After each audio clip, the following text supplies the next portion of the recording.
El barro congelado de Polonia en enero de 1945 no era un obstáculo, era una trampa con memoria. Cuando la temperatura descendía por debajo de cero durante la noche y ascendía apenas unos grados durante el día, el suelo absorbía el peso de los vehículos de combate con la indiferencia mecánica de un material que no distingue entre un tanque alemán y uno soviético. Sobre esa superficie, el Ejército Rojo lanzó el 12 de enero de 1945 la ofensiva Vístula-Oder, una operación que en 23 días cubriría 500 kilómetros en dirección a Berlín y destruiría metódicamente el último cinturón defensivo estratégico de la Wehrmacht en el este. En el corazón de esa maquinaria de ruptura, junto a los carros medianos T-34 con cañón de 85 milímetros y los carros pesados IS-2, rodaba un vehículo que nadie amaba, pero que todos necesitaban: el cañón autopropulsado Su-76M, apodado Suka por sus propias tripulaciones y considerado por la infantería que lo acompañaba como el arma más honesta del campo de batalla. La ofensiva comenzó desde los cabezas de puente sobre el Vístula con una preparación de artillería de barrera que, según los registros soviéticos, alcanzó densidades de 200 piezas por kilómetro de frente en los sectores de ruptura principal.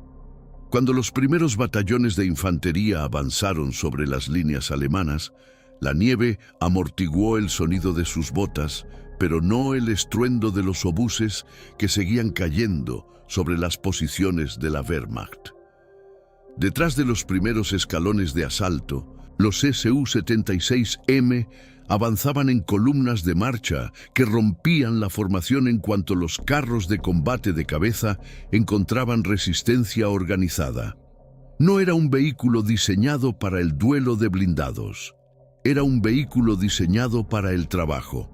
Y en Polonia, en enero de 1945, el trabajo era abundante, sucio y mortal.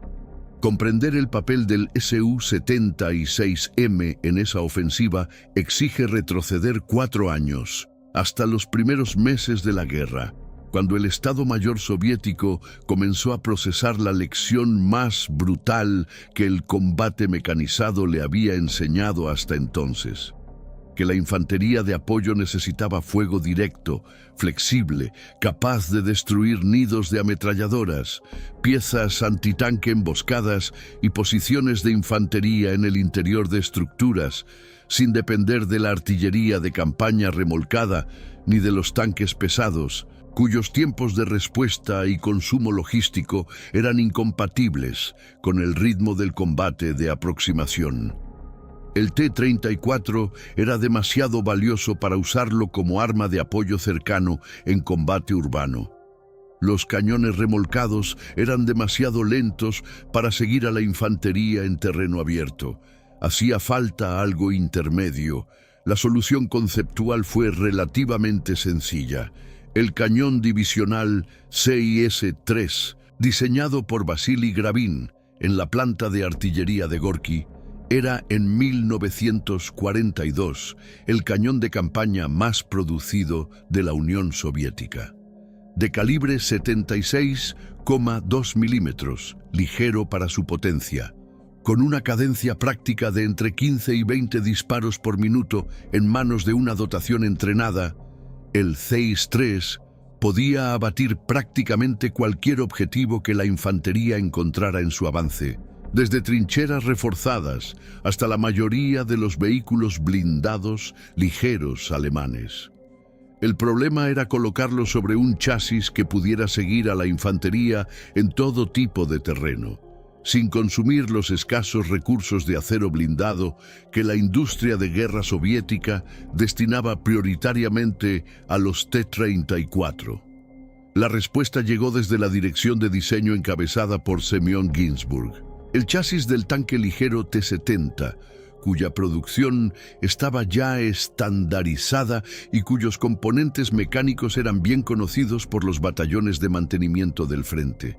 Sin embargo, El primer resultado de esa unión, designado Su-76 sin sufijo modificador, fue un desastre de ingeniería que casi hundió el programa antes de que pudiera demostrarse útil. El Su-76 original utilizaba dos motores de automóvil GAZ-202, derivados del motor norteamericano Ford, dispuestos en paralelo sobre el chasis para duplicar la potencia disponible. En teoría, el concepto era eficiente. En la práctica, provocó una catástrofe mecánica. La disposición en paralelo de los dos motores generaba frecuencias de vibración que la transmisión del vehículo no podía absorber. Durante las pruebas de combate en el frente de Leningrado, en los primeros meses de 1943, los Su-76 de primera serie comenzaron a destruir sus propias transmisiones después de pocas decenas de kilómetros de marcha.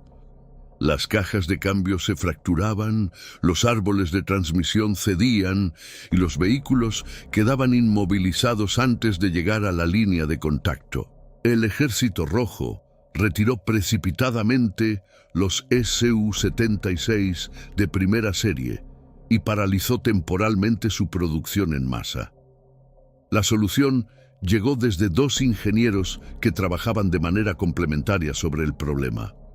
Nikolai Astrov, uno de los diseñadores de vehículos blindados ligeros más experimentados de la Unión Soviética, y Andrei Lipgard, ingeniero jefe de la planta automotriz GAZ en Gorky, identificaron con rapidez el origen del fallo vibracional.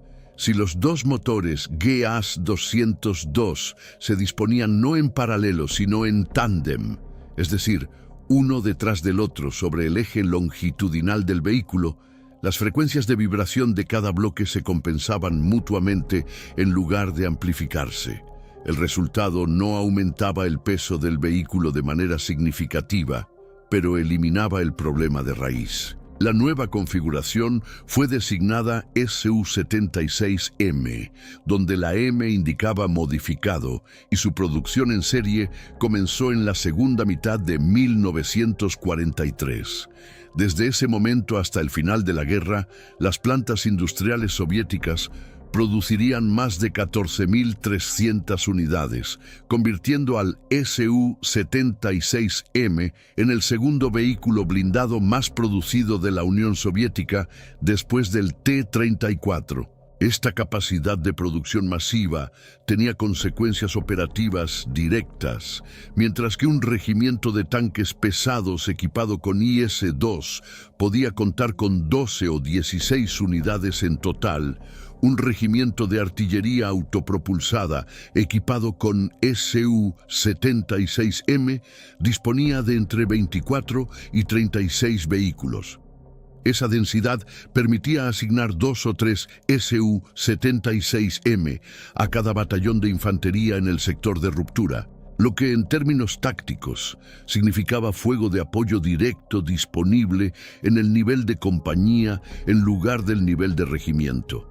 En la ofensiva Vístula Oder, donde el mando soviético perseguía deliberadamente una velocidad de avance que impidiera a la Wehrmacht establecer nuevas líneas defensivas, esa capacidad de apoyar de manera descentralizada a la infantería resultó ser una ventaja operativa de primer orden. Las tripulaciones del Su-76M no compartían ese entusiasmo. El vehículo pesaba apenas 10,5 toneladas en orden de combate, lo que determinaba que su blindaje fuera brutalmente limitado.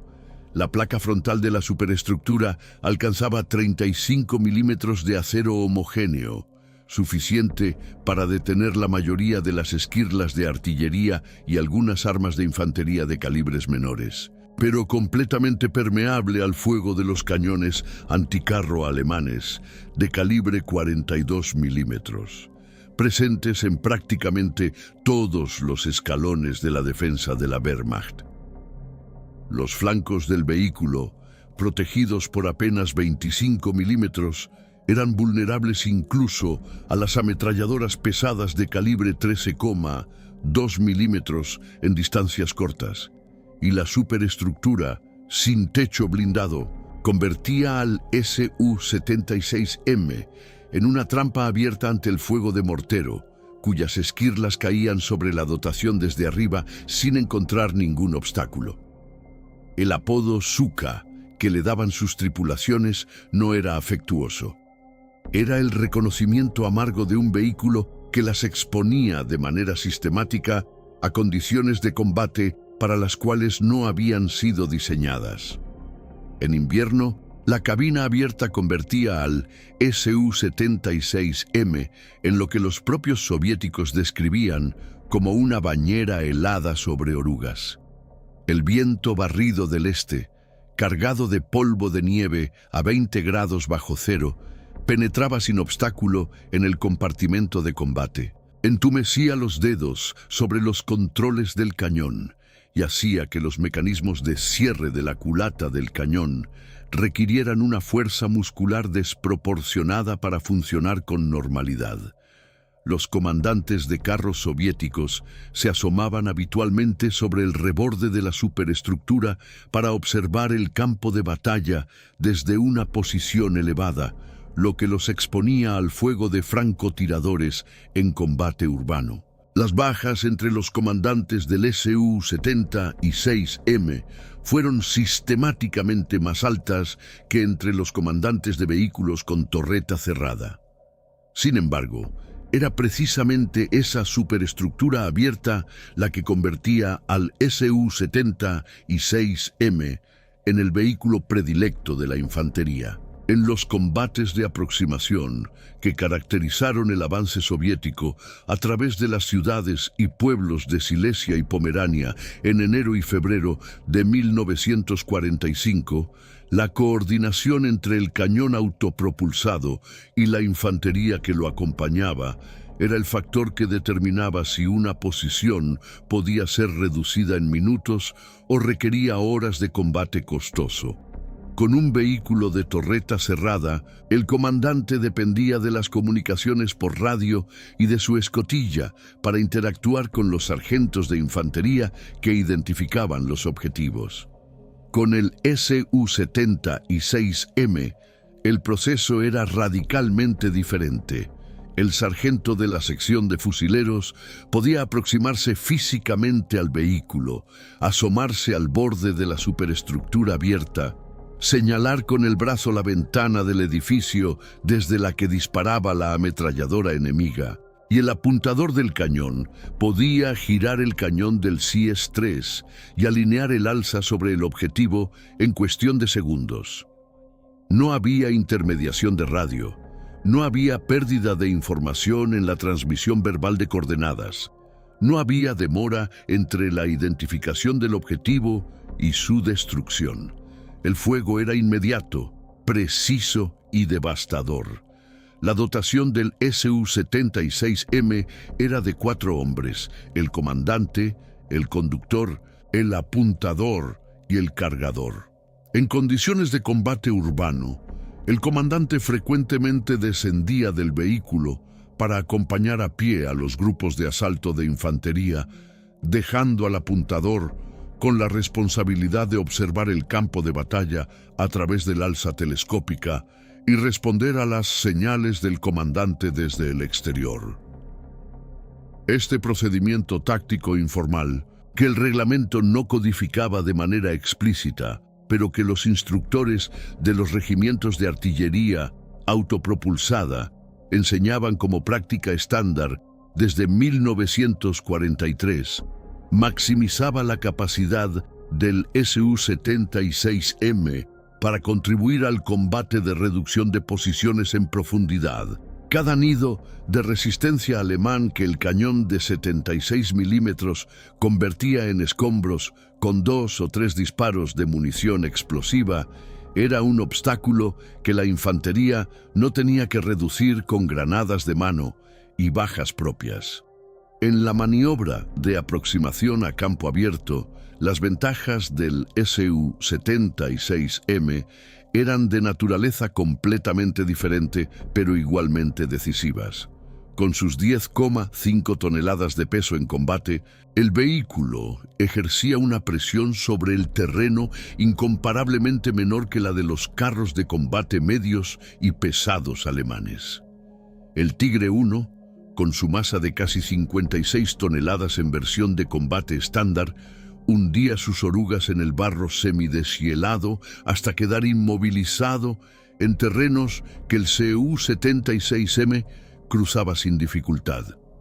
Durante el avance por la llanura silesa en enero de 1945, con temperaturas que oscilaban entre el deshielo diurno y la recongelación nocturna, los oficiales de ingeniería soviéticos calculaban la capacidad portante del suelo antes de cada cruce de zona potencialmente blanda, y los Su-76M eran rutinariamente asignados a los ejes de avance donde el suelo era más inestable, precisamente porque podían maniobrar donde los T-34 con cañón de 85 milímetros y los IS-2 corrían el riesgo de quedar atascados.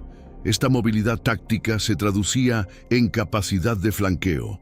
La Wehrmacht organizó sus posiciones defensivas en Polonia en torno a los nodos urbanos y las carreteras principales, confiando en que la llanura circundante, con sus zonas de tierra blanda y sus cursos de agua parcialmente helados, funcionaría como obstáculo natural que canalizaría el avance soviético hacia los ejes predeterminados donde las piezas antitanque y los cazacarros aguardaban en posición de emboscada.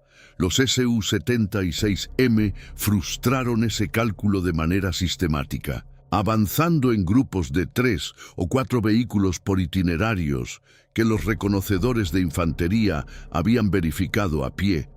Los Su-76M lograban aparecer en los flancos de posiciones defensivas alemanas que sus ocupantes consideraban protegidas por el terreno, destruir los puestos de observación y las ametralladoras de flanco que cubrían la posición principal, y abrir así el camino para el asalto frontal de la infantería desde la dirección esperada. El cañón SIS-3 de 76,2 milímetros que armaba al Su-76M era un arma versátil en el nivel táctico. Con proyectiles de fragmentación de alto explosivo, podía destruir construcciones de mampostería ligera, trincheras reforzadas con madera, vehículos no blindados y posiciones de ametralladora en abrigo superficial. Con proyectiles perforantes de acero, podía penetrar el blindaje lateral del Panzer IV a distancias inferiores a 500 metros y el blindaje de los Sturmgeschütz 3 y 4 a distancias similares. Contra el Tigre I o los cazacarros de cañón largo, el CIS-3 era prácticamente impotente en duelo directo de frontal, ya que su proyectil perforante estándar no podía atravesar el blindaje frontal de esos vehículos a ninguna distancia de combate práctica. Sin embargo, la doctrina táctica soviética no contemplaba que el Su-76M se enfrentara a blindados pesados en combate directo. Si un Tigre o un Jagdtiger aparecía en el sector de un regimiento de Su-76M, el procedimiento era la retirada hacia Defilade, la solicitud inmediata de apoyo de los ISU-122 o ISU-152 y la reanudación del avance una vez que el obstáculo había sido neutralizado por medios más capaces. El Su-76M existía para destruir lo que la infantería no podía destruir por sí misma, no para batirse en duelo con los monstruos blindados de la Wehrmacht. Durante las 3 semanas que duró la fase principal de la ofensiva Vístula-Oder, los regimientos de artillería autopropulsada equipados con Su-76M avanzaron en promedio entre 20 y 30 kilómetros diarios, un ritmo que superaba la velocidad de retirada organizada de varios grupos tácticos alemanes y que provocaba la captura o destrucción de depósitos de suministro, puestos de mando y unidades de reserva que no habían tenido tiempo de desplazarse. La velocidad era, en sí misma, un arma.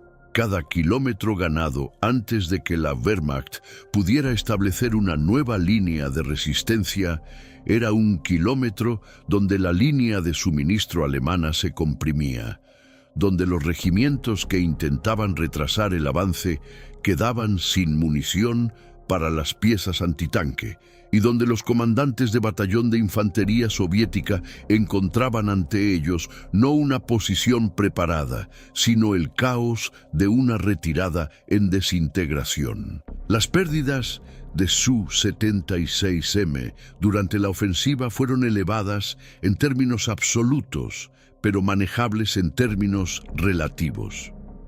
El vehículo era producido a un ritmo que permitía reemplazar las pérdidas de combate con mayor rapidez que cualquier otro vehículo blindado en el inventario soviético, excepto el T-34. Un Su-76M, destruido o gravemente averiado, podía ser reemplazado por otro procedente de las reservas del frente en 48 horas. Las tripulaciones, más difíciles de reponer que los propios vehículos, padecían la exposición de la superestructura abierta de manera particularmente severa en combate urbano, donde los francotiradores alemanes, situados en los pisos superiores de los edificios, tenían ángulos de tiro verticales que los blindados convencionales no podían neutralizar. Los comandantes y apuntadores de los Su-76M que combatieron en las ciudades de Silesia en enero de 1945 pagaron un precio desproporcionado por la misma característica del vehículo que hacía tan eficaz la coordinación con la infantería: la ausencia de protección desde arriba. Más allá de las estadísticas de pérdidas, la ofensiva Vístula-Oder reveló en la práctica una evolución táctica que los teóricos del Ejército Rojo habían anticipado en los manuales de instrucción, pero que solo el combate real podía confirmar. La guerra de movimientos profunda, a la escala que el Frente Oriental hacía posible en enero de 1945, requería vehículos de apoyo a la infantería que pudieran operar de manera autónoma a grandes distancias de los escalones de suministro, cruzar terrenos difíciles sin apoyo de ingeniería y establecer contacto de fuego con el enemigo en el plazo de minutos, desde el momento en que los exploradores de infantería identificaban una posición de resistencia. El Su-76M cumplía esos tres requisitos de manera aceptable, no perfecta. Su dotación de munición estaba limitada a entre 62 y 64 proyectiles almacenados en el compartimento de combate, lo que implicaba que en un día de combate intenso, las tripulaciones podían agotar la dotación de fuego antes del mediodía. Las columnas de reabastecimiento de munición debían seguir de cerca el avance de los regimientos autopropulsados, lo que complicaba la logística de la operación en las fases de mayor profundidad. El frío era el segundo enemigo constante. Las temperaturas que oscilaban entre -15 y -20 grados centígrados durante las noches de enero convertían el mantenimiento de la maquinaria en una tarea que requería horas de trabajo antes del amanecer. Los motores GEAS 202 en configuración de tándem, aunque mecánicamente fiables bajo condiciones normales, necesitaban ser calentados con sistemas auxiliares de fuego abierto durante al menos 30 minutos antes del arranque en frío. Los aceites de la caja de cambios espesaban hasta una consistencia que hacía que las palancas de dirección requirieran una fuerza muscular considerable para mover el vehículo durante los primeros kilómetros de marcha. Los cierres de culata del SIS-3 se contraían por el frío y debían ser lubricados con aceites especiales de baja viscosidad para funcionar a cadencias de fuego aceptables. Los mecánicos de los regimientos de Su-76M trabajaban en condiciones que los manuales de mantenimiento no habían previsto en sus páginas. con las manos desnudas porque los guantes impedían la manipulación de las herramientas de precisión, a la luz de linternas enmascaradas para evitar ser detectados, sobre suelo congelado que no cedía al peso de los cuerpos tumbados bajo los vehículos.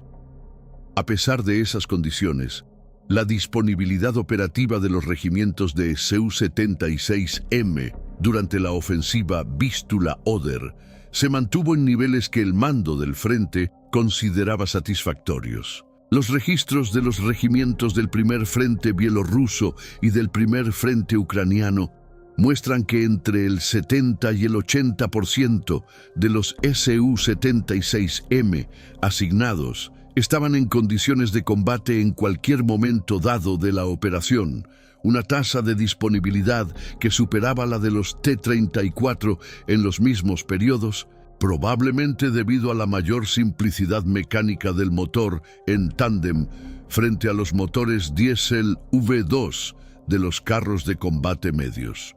Cuando el avance principal de la ofensiva se detuvo a finales de enero de 1945 en las proximidades del río Oder, con las vanguardias del primer frente bielorruso establecidas en cabezas de puente al otro lado del río, a menos de 80 kilómetros de Berlín, el Su-76M había completado uno de los avances operacionales de mayor profundidad de su historia en el servicio soviético. Las ciudades de Varsovia, Lodz, Poznań y Breslavia habían sido alcanzadas o superadas en el plazo de semanas, y en cada una de ellas los Su-76M habían contribuido de manera directa a la reducción de las posiciones defensivas alemanas que intentaban convertir los nodos urbanos en centros de resistencia que bloquearan el avance. No siempre lo habían conseguido sin coste, pero lo habían conseguido a un ritmo que la Wehrmacht, exhausta y desprovista de reservas estratégicas después de 4 años de guerra de desgaste, no podía absorber. El vehículo que sus tripulaciones llamaban Suka, con desprecio contenido, que la infantería que lo acompañaba amaba con la devoción pragmática que solo inspiran las herramientas absolutamente confiables, había demostrado en las llanuras y ciudades de Polonia lo que las largas discusiones de ingeniería de 1942 nunca habían podido garantizar de antemano: que la síntesis entre el cañón de Gravin y el chasis de Ginsburg, corregida y perfeccionada por Astrov y Liebgard después del desastre inicial de la transmisión, era exactamente el arma que la doctrina de apoyo cercano del Ejército Rojo necesitaba para convertir las rupturas operacionales en desintegración completa de la defensa enemiga, no el arma más admirada del campo de batalla, no la más protegida, no la que nadie querría comandar si tuviera otra opción, sino la más necesaria. Y en la guerra de desgaste que fue el Frente Oriental entre 1941 y 1945, la necesidad era el único criterio que importaba.